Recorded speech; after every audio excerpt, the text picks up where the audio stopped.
ना मैथिली ना भोजपुरी और बॉलीवुड के जो इतने महान हस्ती है, जो आवाजों के शहंशाह है, बादशाह है, राजा मुराद जी, उतने बड़े कलाकारों के साथ काम करने का अनुभव कैसा रहा? फिल्म के सपना देखते हैं, जाते हैं तो वो यह सोचते हैं बिना पैसा का काम फिल्मों में नहीं मिलता है। कि जो डायरेक्टर आपको फिल्मों में काम दिया, जितेंद्र जैस जी, क्या आपने उनसे डिमांड भी किया था जी आने वाला और कौन कौन फिल्म होगी? दर्शकों इसमें लगभग कितने ऑडिशन आप दिए होंगे? यह बताइए, दर्शक देखना चाहते हैं और जानना चाहते हैं, जब आप घर से निकले थे महज 700 रुपया लेकर के, तो क्या उम्मीद लेकर के निकले थे, यह बताइए पहले। तो ये जुनून था। हाँ। एकता कपूर के धारावाहिक सब में इसको बुलाता था। हाँ। हम लेकिन इसको ब्लॉक कर 13 साल कड़ी संघर्ष के बाद इन्होंने बॉलीवुड में एंट्री की है, वो भी धमाकेदार फिल्म एजुकेशन द ट्रेलर के साथ। काम मिला बॉलीवुड के बड़े फिल्मों में, क्या कहना चाहेंगे?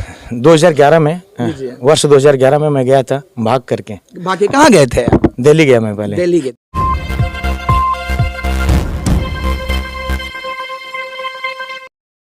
घर से महज 700 रुपया लेने के बाद 13 वर्ष संघर्ष करने के बाद सुपौल जिला के लाल ने बॉलीवुड फिल्मों में अपनी पहचान बनाया है। जी हां, हम बात कर रहे हैं सुपौल जिला के गोविंदपुर पंचायत के एक युवक के बारे में, जो महज मात्र 700 रुपया लेकर के बॉलीवुड की दुनिया में कदम रखने के लिए घर से बाहर निकले थे। आइए हम जानेंगे सफलता की कहानी, उन्हीं की जवानी। नमस्कार, आप देख रहे हैं पब्लिक सपोर्ट 24 और मैं हूँ आपके साथ प्रमोद कुमार। सबसे पहले स्वागत है आपका पब्लिक सपोर्ट 24 चैनल में।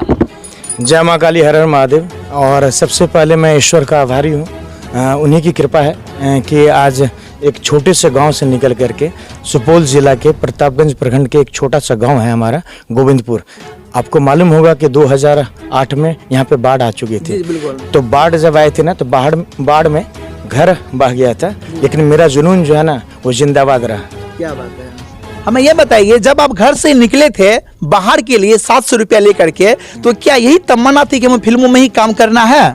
सवाल बड़ा है और संघर्ष भी बहुत बड़ा है मेरा। मेरा मानना है ना, एक जो अभिनेता होता है वो किसी को देख के नहीं आता है, देखने वाला दर्शक होता है। और जो कुछ कर जाए, क्योंकि मेरा मानना है कि मैं नया कंटेंट लेकर आने वाला हूँ।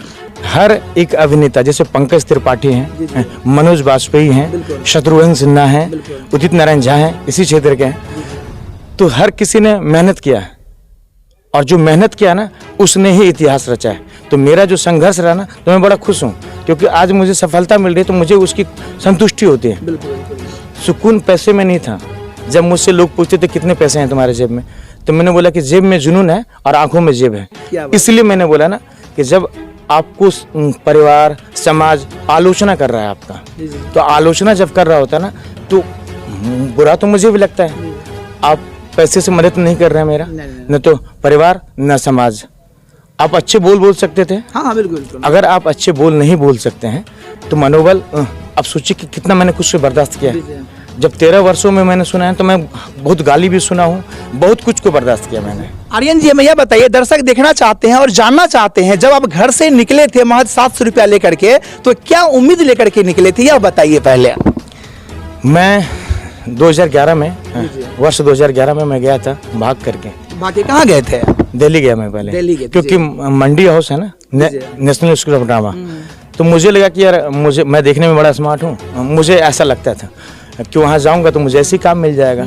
और ऑडिशन का चक्कर तो बहुत पहले से है, लेकिन मैं जब से घर भागा हूँ ना, तब का वर्ष में लगभग कितने ऑडिशन आप दिए होंगे? लगभग बहुत सारा दिए होंगे। कहाँ का दिए होंगे? दिल्ली में दिया मैंने, कई जगह तो रिजेक्ट होता था क्योंकि मैं बिहार से था।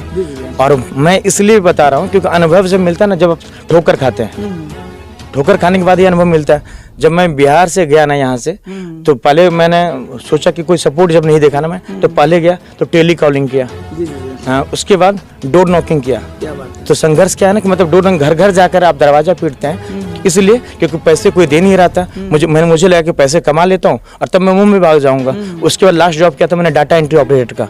लेकिन मैं हर बार जब भी जॉब किया ना, मैं हर बार बीमार पड़ता रहा। तो वर्ष 2013 में जब मैं बीमार पड़ा, तो मैं अपने गांव में आया गोविंदपुर में, और यहाँ का जो मंच है ना, स्थानीय मंच, कला मंच, कालिका नाट्य कला परिषद गोविंदपुर, उसके मंच, वो ऐसा मंच है मेरे जीवन का ना, वही मंच पर काली माँ और महादेव की कृपा हुई।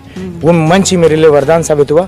और जब मैं 2014 में गया ना, फिर कुछ दिनों के बाद, उसके बाद मुझे बॉलीवुड में मुंबई भागता हूँ, और उसके बाद जो है ना धीरे धीरे काम मिलना चालू होता है मुझे, छोटे छोटे रोल। और मैं कभी नहीं मानता हूँ ना कि कोई कैरेक्टर कभी छोटा होता है। आप पंकज त्रिपाठी को का देखेंगे, रन फिल्म आई थी उनकी, अभिषेक बच्चन लीड कर रहे थे, पंकज त्रिपाठी का एक शॉर्ट कैरेक्टर था, शॉर्ट नहीं हो रहा। आज पंकज त्रिपाठी कहाँ वो दिख रहा है लोगों को, बिल्कुल दिख रहा है। बहुत बड़ा ब्रांड है, आज उनके चलते मूवी चलती है। तो मेहनत संघर्ष होना चाहिए लाइफ में, क्योंकि सफलता मिलने के बाद स्वाद अच्छा लगेगा। ना मैथिली ना भोजपुरी और बॉलीवुड के जो इतने महान हस्ती है, जो आवाज़ों के शहंशाह बादशाह राजा मुराद जी, उतने बड़े कलाकारों के साथ काम करने का अनुभव कैसा रहा आपका? इसके लिए मैं जितेंद्र जैस जी का बहुत आभार व्यक्त करता हूँ। डायरेक्टर है फिल्म के? हाँ, जो फिल्म के डायरेक्टर हैं। और लोग कहते हैं ना कि काम कैसे मिलता है, अगर आपके अंदर पैशन पैसे से नहीं होता है, मेरा मानना है कि पैशन होना चाहिए काम को लेकर के, और पैशन के चलते ही मैं अभी भी, मेरा यूट्यूब चैनल है ना एक्टर कुमार आर्यन के नाम से, जैस जी ने मेरा वीडियो देखा वहाँ से, और जब वीडियो देखा तो उनको लगा कि ये कैरेक्टर के लिए कर सकता है, क्योंकि संघर्ष छुपा नहीं होता है। आप छुपा नहीं सकते कि संघर्ष मैंने क्या किया है। तो वो उनको लगा कि इस कैरेक्टर के लिए परफेक्ट है, और उन्होंने मुझे बुलाया। लक्ष्मी पूजा का दिन था, और जब मुझे बुलाया गया तो मैं तो बड़ा जुनूनी हूँ, एक्टिंग को लेकर मैं बड़ा जुनूनी टाइप का इंसान हूँ, मैं रुकता नहीं हूँ, चाहे जहाँ भी काम मिल जाए। तो उन्होंने जब बुलाया तो मैं ये भी बता रहा हूँ कि मुझे एक शॉर्ट नहीं, एक 1.5 पेज का डायलॉग था। जब मैं सेट पर गया, उनको कुछ दिखा मेरे अंदर में, मैं नहीं बोलता कि मुझे एक्टिंग आता है, मैं डायरेक्टर, उनका मैं जितना भी काम करता हूँ ना, सब ऊपर वाले की कृपा है और डायरेक्टर का ही देना है। तो जयेश जी के लिए भी यही कहूँगा, उन्हीं का शुक्रिया, उन्होंने मुझसे काम करवा लिया। मैं ये बताइए, बहुत से ऐसे होते हैं जो मुंबई का सपना देखते हैं, जाते हैं, तो वो यह सोचते हैं बिना पैसा का काम फिल्मों में नहीं मिलता है, कि जो डायरेक्टर आपको फिल्मों में काम दिया जितेंद्र जैस जी, क्या आपने उनसे डिमांड भी किया था पैसा का? नहीं, देखिए जो टैलेंट पे काम मिला है मुझे, अब मैंने बोला ना कि मुझे यूट्यूब के जरिए काम मिला। कई सारे लोग जुड़े हुए हैं आपसे, इंडस्ट्री के, जब मैंने इतना लंबा संघर्ष किया तो कई सारे लोग जुड़े हुए हैं, उनके साथ भी मैं काम कर रहा हूँ। लेकिन जयेश जी ने जब मुझे बुलाया ना, तो कुछ देख के ही बुलाया होगा, उनको लगा हो कि इनको देना चाहिए मौका। अब मौका नहीं, अमाउंट भी दिया है, मैं ये भी नहीं बोला कि उन्होंने नहीं दिया मुझे। कैसा लॉकडाउन का समय था, हमारे क्षेत्र के विधायक अभी तक नहीं मिलने आए हैं मेरे से। क्या बात है। नीरज सिंह बबलू भैया जो हैं, उनका मैं शुक्रिया अदा करता हूँ। सुशांत सिंह के भाई भी हैं, उन्होंने मुझे बुलाया, तो मुझे इसलिए बड़ा खुशी हो रहा है ना, आज उनके बारे में बता रहा हूँ। वो हमारे क्षेत्र में नहीं आता उनका, लेकिन उसके बावजूद भी उन्होंने मुझे बुलाया। लेकिन हमारे क्षेत्र के न तो विधायक है, ना यहाँ का प्रमुख आता है मेरे से मिलने, ना यहाँ का मुखिया आता है। अब आप पूछिए कि अगर कोई गांव का बच्चा आगे बढ़ रहा है तो उसे क्यों प्रोत्साहन करना चाहिए, उसे हौसला देना चाहिए ताकि वो और आगे बढ़े, अपनी भूमिका निभाए। तो जी आर्यन जी, ये बताइए, आपकी जो फिल्म है एजुकेशन डिक्टेटर, ये शिक्षा माफियाओं के खिलाफ है। फिल्म में दर्शक को क्या देखने को मिलेगा, कुछ नया? ये जो कहानी है ना, वो बिहार में भ्रष्टाचार जो फैला है ना, शिक्षा में, शिक्षा माफिया के खिलाफ, शिक्षा में जो भ्रष्टाचार फैला है ना, उस पर आधारित है।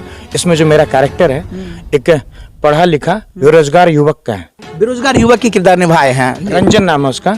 और वो जब काफी पढ़ाई करता है, फॉर्म भरता है, आप देखते होंगे फॉर्म जब निकलता है तो फॉर्म फिर कैंसिल हो जाता है, एग्जाम लीक हो जा रहा है, question paper, question paper leak हो जा रहा है। तो क्या ना कि आप तैयारी करते हैं, बच्चे आगे पढ़ रहे हैं, आप बच्चे को बाहर भेज रहे हैं ना पढ़ने के लिए, गार्जियन का प्रेशर है कि मैं बच्चे को पढ़ा रहा हूँ, समाज वाले आलोचना चालू कर देंगे, कह रहे बच्चे को बाहर भेज रहे हैं पढ़ाने के लिए।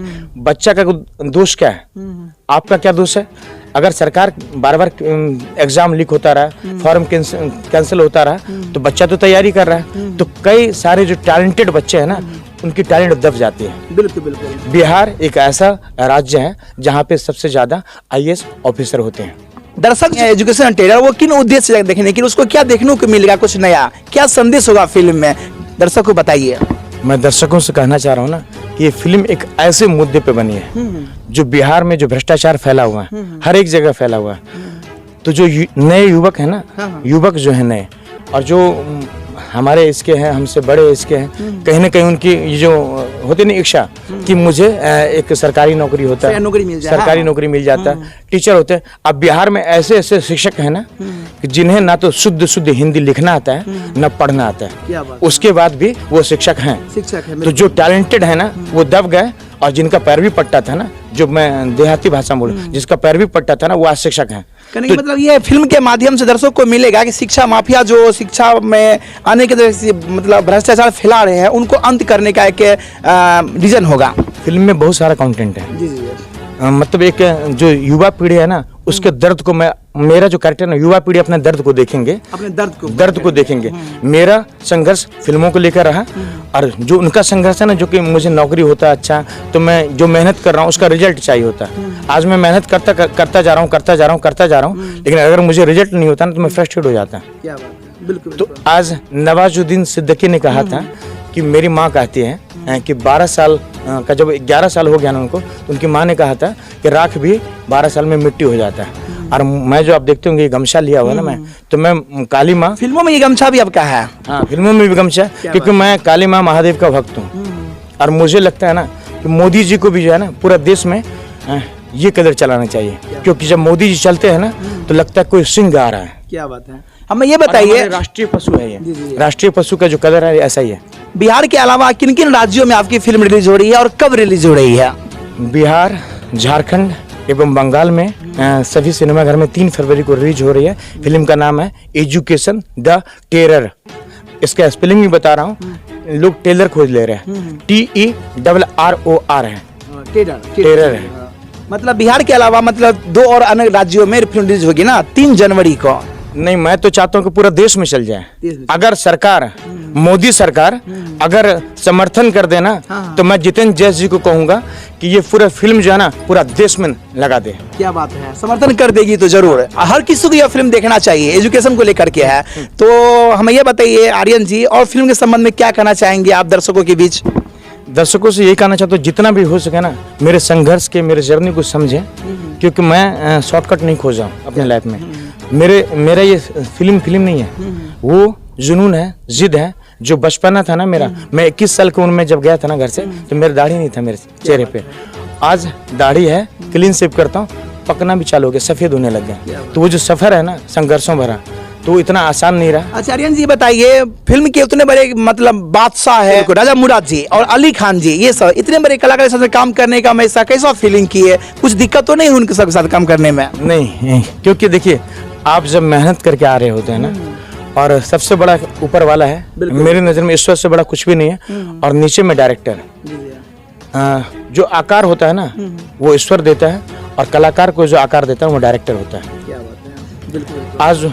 आज जस जी ने मुझे मौका दिया, बेहतरीन काम दिया है, बेहतरीन काम दिया ना, तब मैं कर पाया। कहने का मतलब है ये फिल्म से आपको बहुत उम्मीदें हैं कि फिल्म चलेगी, और बिहार, झारखंड और बंगाल में ना? मुझे लगता है ना कि ये फिल्म जिस मुद्दे पे बने ना पूरा देश में ना चले ये फिल्म। बिल्कुल बिल्कुल। अब मैं चाहता हूँ कि नरेंद्र मोदी जी के साथ में बिहार सरकार भी चलाए, यूपी गवर्नमेंट भी चलाए, और मोदी सरकार समर्थन करे, इसे पूरा देश में चला दे।